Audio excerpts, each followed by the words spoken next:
Estás en Un Día a la Vez, un devocional diario de la Palabra de Dios en la voz de Jacoby Saldaña. Esta es la reflexión bíblica para hoy. Hola, esto es Números 25:11. Finés, hijo de Eleazar, hijo del sacerdote Aarón, ha apartado mi furor de los israelitas, porque demostró su celo por mí entre ellos, y en mi celo no he destruido a los israelitas. Durante 3 capítulos hemos visto a Balac gastar fortunas tratando de maldecir a Israel. Contrató al adivino más famoso del oriente, levantó altares, ofreció sacrificios, cambió de monte 3 veces y nada. Cada vez que Balaam abría la boca, salía bendición. El pueblo de Dios resultó intocable desde afuera. Pero hoy, en Números 25, este capítulo cierra este bloque en el que hemos estado ya caminando por varios días.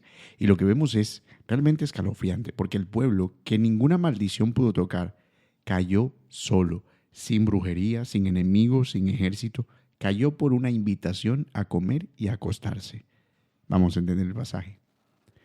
Israel está acampando en Sittim, a las puertas de la tierra prometida. Y el texto dice que el pueblo empezó a fornicar con las hijas de Moab, que los invitaron a los sacrificios de sus dioses. Así que Israel comió, se inclinó y se unió a Baal peor. Baal era el dios de la fertilidad y su culto mezclaba el sexo con la religión, prostitutas sagradas y ritos paganos. La prostitución fue doble.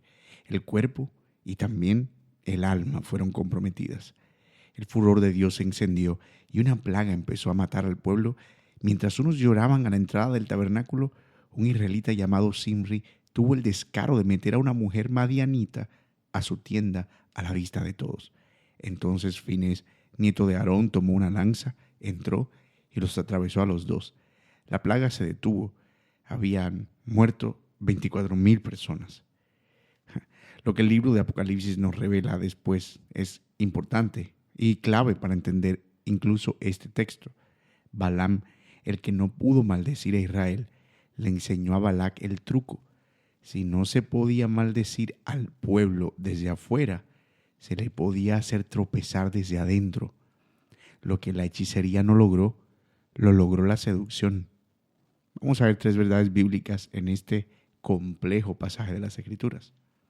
Verdad número 1. Lo que el enemigo no logró maldiciendo por fuera, lo logró seduciendo por dentro. 3 capítulos de maldiciones fracasadas y bastó una invitación a una fiesta. El pueblo, blindado contra la brujería, se desarmó solo ante el deseo. El enemigo entendió algo que tú también debes entender. Es que el creyente no lo derriba el ataque de frente, lo derriba la seducción que entra despacio. Cuídate, porque puedes estar firme contra lo que te amenaza y caer rendido ante lo que te coquetea. Santiago advierte sobre esto y él dice, sino que cada uno es tentado cuando es llevado y seducido por su propia pasión, y después, cuando la pasión ha concebido, da a luz al pecado, y cuando el pecado es consumado, engendra la muerte. Esto es Santiago 1:14-16. Así que no le eches la culpa al diablo o a la brujería de afuera, de lo que tú eres responsable. Sé honesto acerca de tu propio pecado, y entonces estarás dando el primer paso hacia el arrepentimiento. Verdad número 2. La idolatría casi siempre empieza por un apetito y no por una doctrina.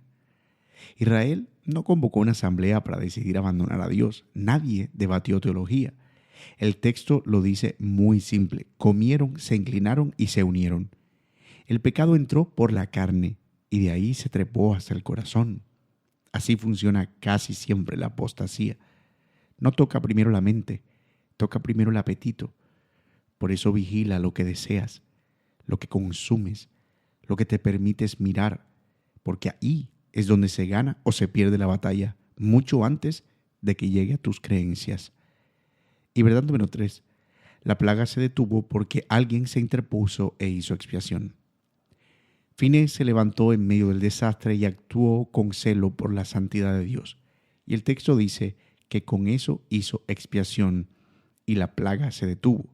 De hecho, eso explica ese pasaje tan violento de Finés atravesando a esa pareja. Era un juicio, en cierto sentido. Era el juicio que estaba ejecutándose en ese momento para detener uno mucho más grande. Alguien tuvo que ponerse en medio para que la ira no consumiera a todos. Pero Finés es apenas una sombra. Él detuvo la plaga quitando una vida culpable con una lanza, porque hay que aclararlo, eran en cierto sentido responsables, culpables de su pecado. Pero Cristo, Él detuvo la plaga del pecado dando su propia vida inocente en una cruz. Él fue traspasado de verdad, su propio cuerpo en una cruz, siendo inocente. El pacto de sacerdocio perpetuo que Dios le prometió a Finés encontró su cumplimiento en el sumo sacerdote que vive para siempre y se interpuso entre nosotros y el furor que merecíamos. Así que reflexionemos en esto. La generación que ningún hechicero pudo maldecir estuvo a punto de destruirse a sí misma en una fiesta. Por eso necesitábamos un sacerdote mejor que Finés, uno que se interpusiera de una vez y para siempre. Y aún después de esa caída, Dios manda a contar al pueblo otra vez, porque su fidelidad al pacto no se detiene donde se detiene nuestra obediencia. Padre nuestro, gracias, porque tu plan no depende de nuestras fuerzas ni se hunde con nuestras caídas. Reconocemos que somos como Israel, fuertes ante la amenaza, pero débiles ante la seducción. Guarda nuestros apetitos, vigila nuestros deseos y no nos dejes pensar que estamos a salvo solo porque hoy nadie nos ataca de frente. Gracias porque Cristo, el sacerdote que se interpuso entre tu furor y nosotros, detuvo la plaga del pecado con su propia sangre. Que vivamos como un pueblo tuyo hasta el fin del camino. En el nombre de Jesús. Amén. Lecturas del plan para hoy, números 25, Salmo 68, Isaías 15 y 1 de Pedro 3. Un día a la vez es una producción de Iglesia Bíblica Soberana Gracia en Santa Marta, Colombia. Para más información sobre este y otros recursos visita ibsoberanagracia.com. Hasta mañana.